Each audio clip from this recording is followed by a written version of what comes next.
Hello everyone, welcome to the lecture on press, state and civil society during post-independence India.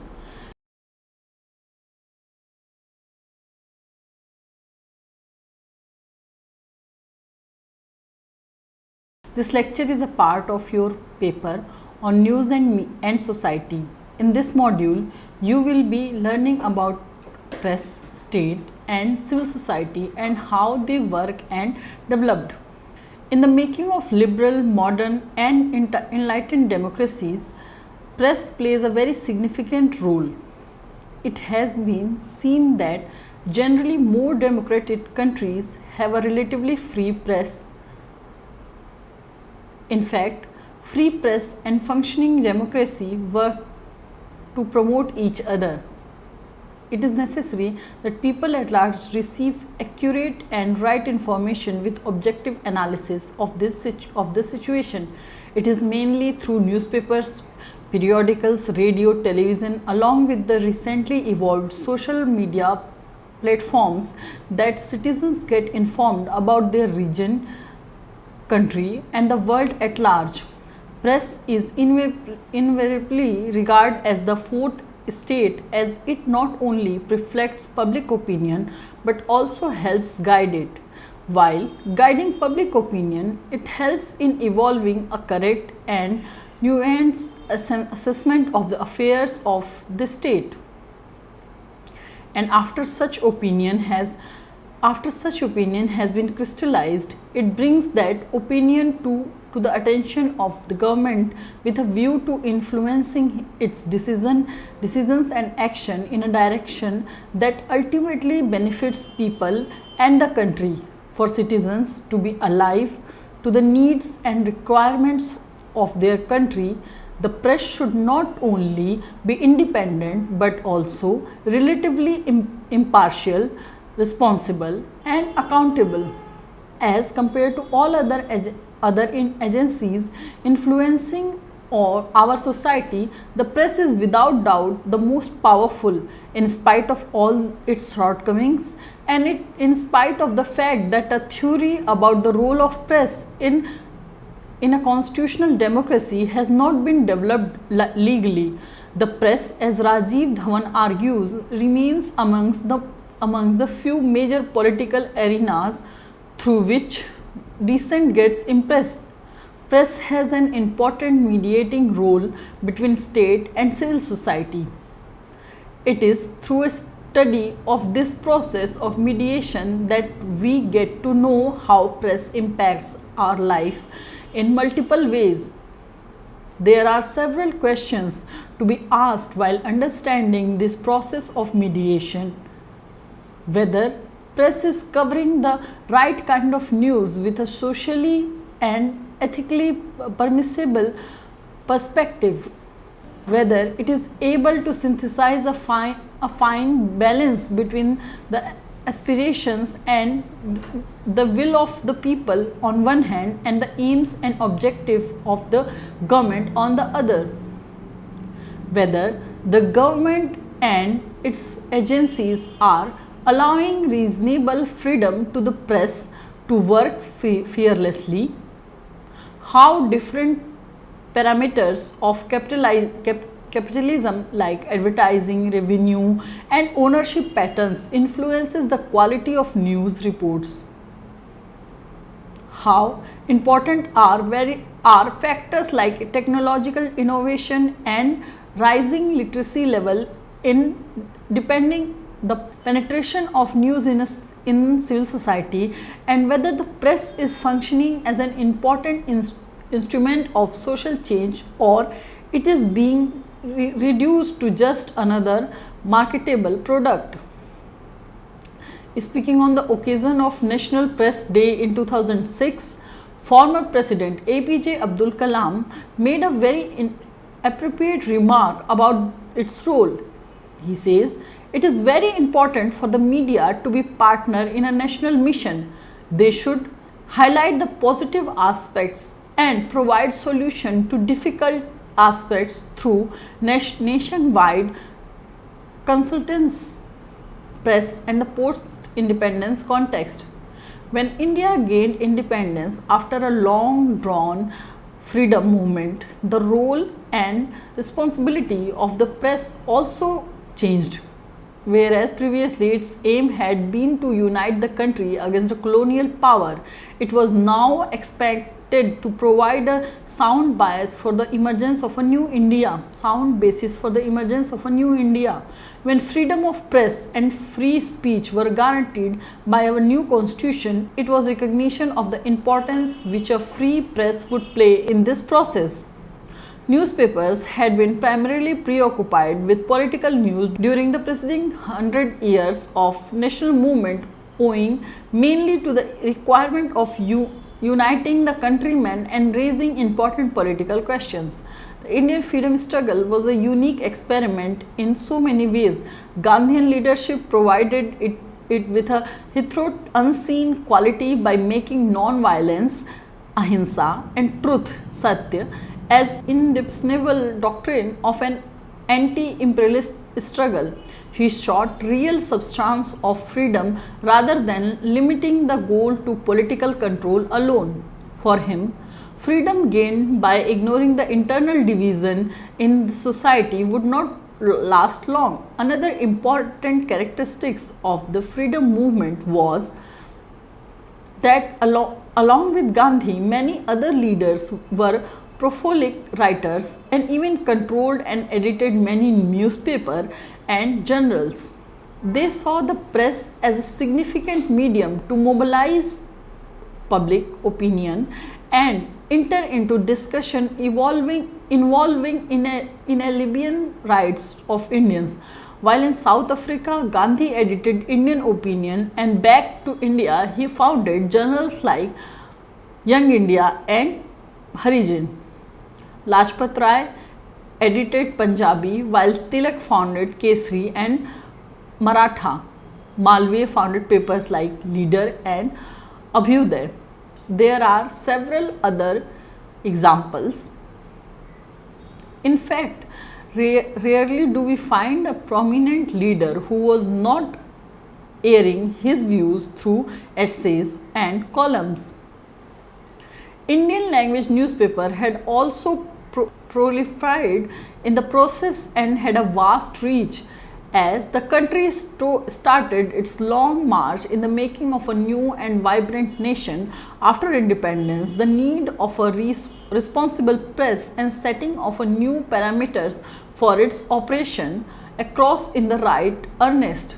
Independence had been gained at the huge cost. It was accompanied by partition of the country, which also witnessed massive communal riots. Reconstruction of the country was a huge task. Our leaders, who had been at the forefront of the freedom struggle, were now entrusted with the task of guiding the country to a new age. In this Herculean task, role of press was very important. Writing in 1952, A.D. Mani, a former director of the Press Trust of India, considered press as one of the brightest hopes for democracy in India. He executed confidence that the outlook of the Indian press was bright because in no other country of the Southern Asia was the press such an important medium of public instruction. Given the role that was expected of press at the dawn of independence, it became even more important that the domain of newspapers moved in tandem with the probity expected from it in public life. While on one hand freedom of press was to be ensured, on the other journalism had to be made more responsible. The freedom and independence of press become the most important question to be assessed and discussed. This in turn got connected to the larger issue of ownership and control of newspapers and other periodicals. The role of state became equally crucial in determining the relative autonomy and independence of press. Expansion of press. According to an estimate there was around 330 daily newspapers and 1189 weeklies and 1733 newspapers of varying periodicity at the end of 1952. This number went significantly in coming years. By 1998, the number of daily newspaper alone had gone by 15 times. Even more remarkable was the enormous growth in their circulation.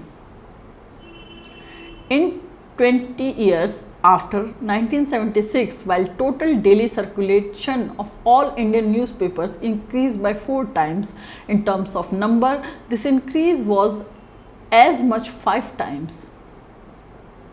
An important aspect of this growth was the boom in the number of dailies published in Indian languages. It was therefore not surprising that by early 1990s, circulation of newspapers in Hindi went up to 3 times of those in English. Robin Jeffrey finds improved literacy and fast growing technology with computing as important causes for this growth. While the former enhanced the number of potential readers of news, the latter created ways in which production and distribution of newspapers in Indian scripts became easier. There was now a growing hunger for information among an ever widening section of people who were both potential consumers and newspaper readers. Press entrepreneurs now begin a race to reach to the audience. This process is traceable to a more determined entry of capitalism in the Indian society during and after 1970s, which worked to broaden the public sphere. Gradually, advertising became a significant base for sustaining the dailies. The advertising agency grew by 25 times between 1976 and 1994, during a period in which the Indian language newspapers got entrenched in rural belts. It was therefore not surprising that advertising expenditure in India and Indian language publications soon overtook that in the English language publications. Jeffrey argues that sustained by advertising boom of Indian language newspaper not only worked to transform readers into consumers, it also worked to satisfy their urge for information and political participation. These transformations indicate the post-independence rising growth and circulation of newspaper made the role responsibility of press as a mediating tool between state and society even more significant and critical. Freedom of speech and freedom of press. The Indian Constitution guarantees freedom of speech to all citizens. Article 19(1)(a) lays down that all citizens shall have the right to freedom of speech and expression. Though the words freedom of press is not explicitly mentioned here, it is widely accepted now that this provision includes freedom of press as well. Ambedkar argued in the Constituent Assembly that the rights of press were no greater than those of an ordinary citizen, and that freedom of the press was already covered by the words freedom of speech and expression, and therefore the press cannot and should not claim higher rights than a citizen.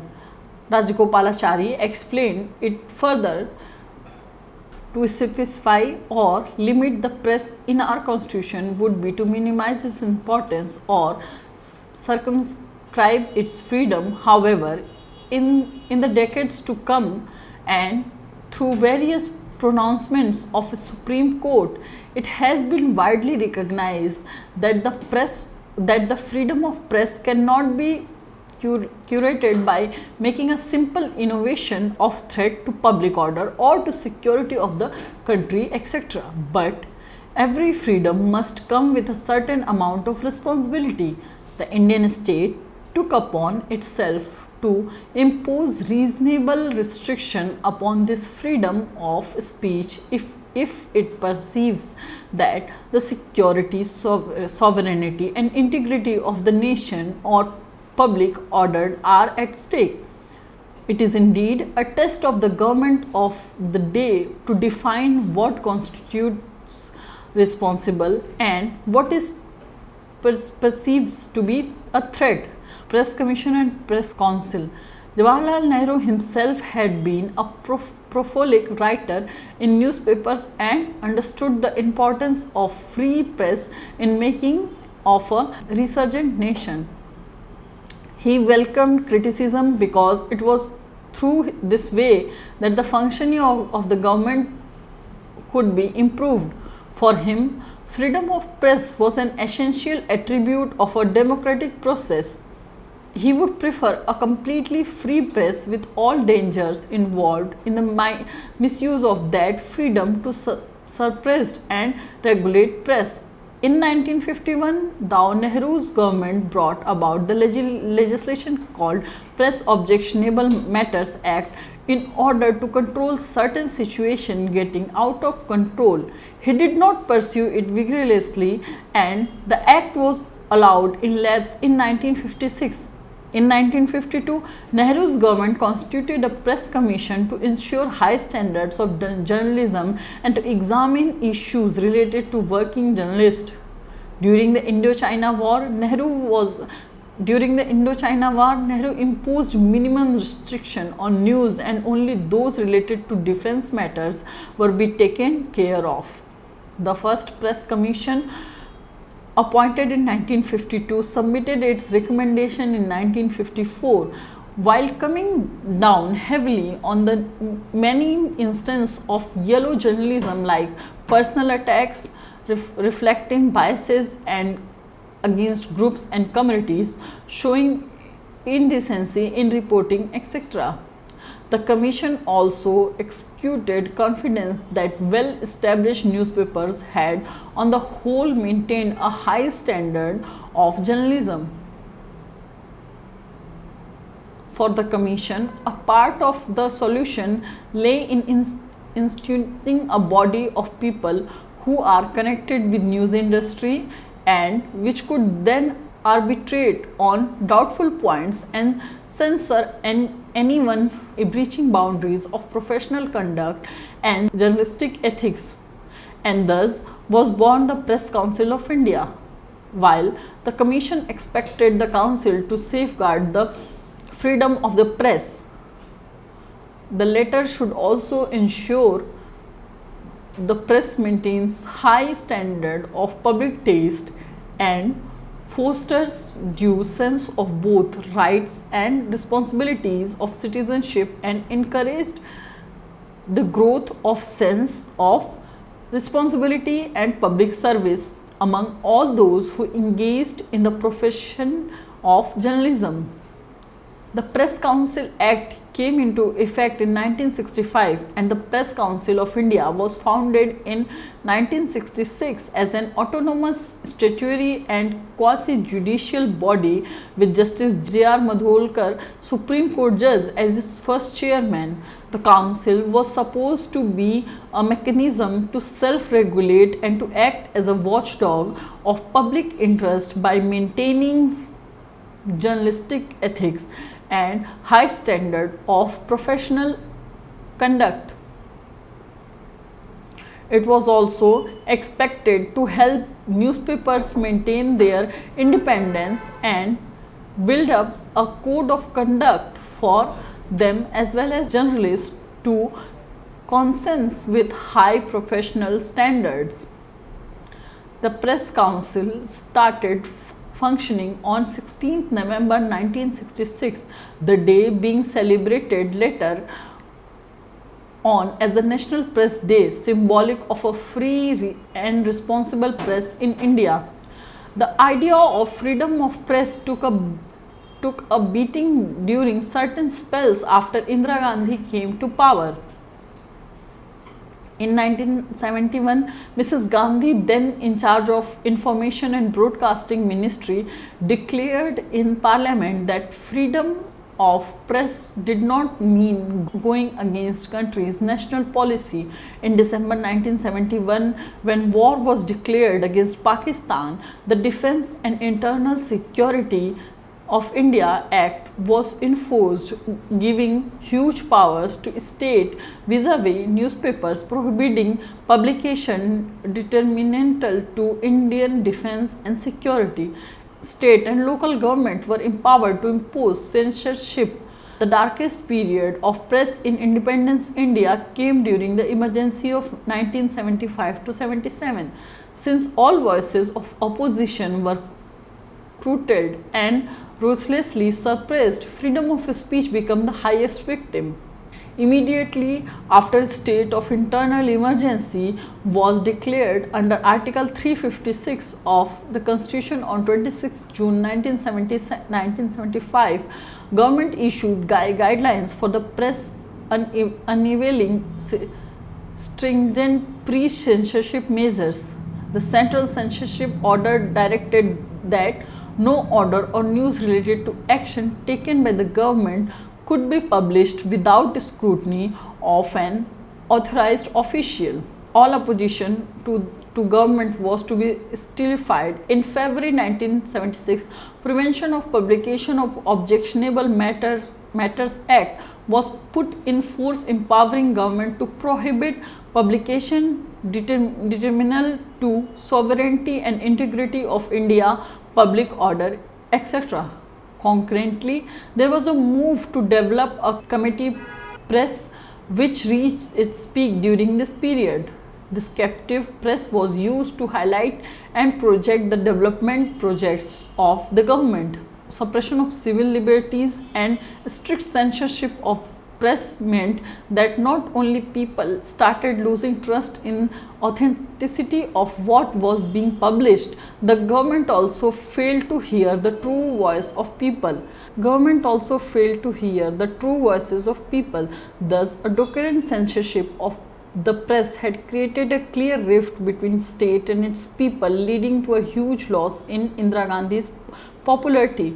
This reflected the inhalation of the role of press as a mediating tool between the state and the society. After the emergency was lifted in March 1977, press rebounded with vigor. In April 1977, the new government replaced the Prevention of Publication of Objectionable Matters Act. A fresh legislation regarding the Press Council was passed in 1978. Now, more structural changes were made in the council. Not much was changed in its objective. Among others, it would now also undertake studies of foreign newspapers and also such studies as may be interested to it by the government. The Second Press Commission was constituted in 1978, which submitted its report in 1982. The Second Press Commission wished that the press should neither be a mindless adversary and nor an unquestionable ally of the government. It should rather be a responsible force in the development process. Commercialization, capitalist ownership and authority of press. Several analysts have questioned commercialization of press, which they complain has severely compromised the quality of reports and relative independence of the press. Not only have advertising became a major part of all newspapers, the ownership patterns too reflect huge concentration in favor of few business houses. It is estimated that in the metropolitan press, 70 to 80% of revenue comes through advertisement. Consequently, space occupied by advertisement has become highly disproportionate. The process of commercialization in small measures had started in the pre-independence period itself. During 1930s and 40s, many businessmen like G.D. Birla, Ramakrishna Dalmia and Ramnath Goenka started investing in newspapers, turning the press into a business-centered modern journalism. For them, furthering their own business interest and earning profits was for more important than nurturing brilliant and independent journalists. It has been observed that newspapers including those in Indian language have largely urban educated middle class readers, and journalists too belong to the same class. This also reflects the quality of reporting. The term of reference of the Second Press Commission gave top priority to the issues concerning ownership, financial potential, and management structures of newspapers. Pran Chopra, a former chief editor of Statesman, points out that the more important question is whether the press and the democratic process are mutually reinforcing each other. He calls the problem of press in India as triple aggravation. First, increasing proportion of total circulation of newspaper accounted for by fewer newspapers. Second, more and more of high circulation newspapers owned by a decreasing number of successful business houses. And third, successfully publishing houses owned more and more by urban based business and commercial interests who have other more important financial stakes, and newspapers are used to protect those interests. Rajiv Dhawan argues that while in emergent capitalism, the relationship between civil society and state is explosive, in late capitalism, both processes of state and reordering in civil society reinforce each other's working with a shared notion of rationality.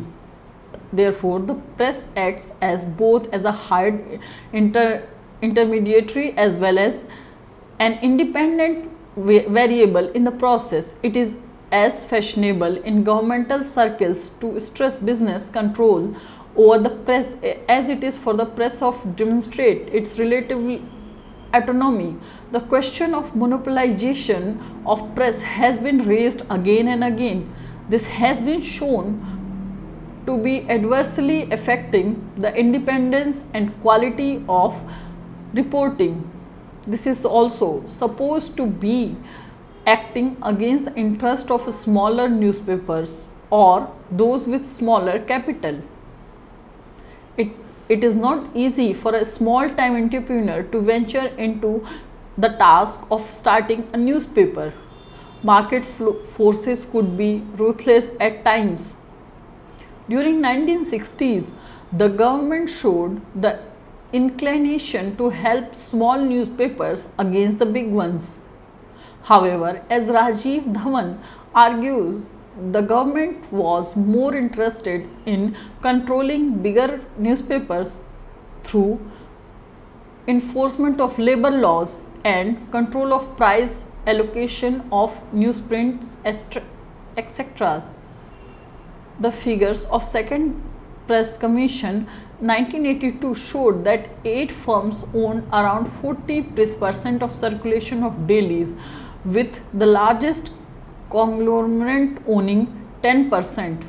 This, Rajiv Dhawan underlines, did not constitute monopolism but rather a healthy competition. However, even for the media to provide improved economic performance, it should satisfy 3 conditions: independence, good quality information, and broad reach.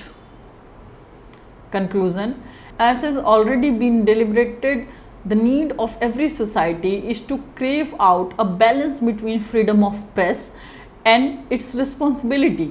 In this complex process, how the state behaves towards press is very important.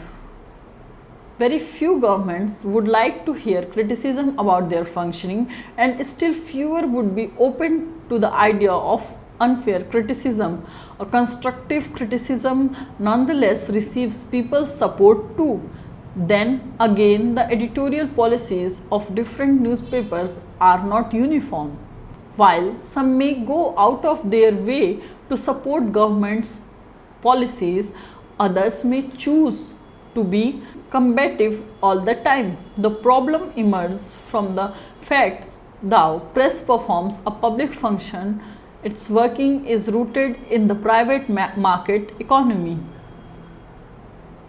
Nonetheless, by ensuring the financial security and operational independence of journalists, quality of news can be improved substantially.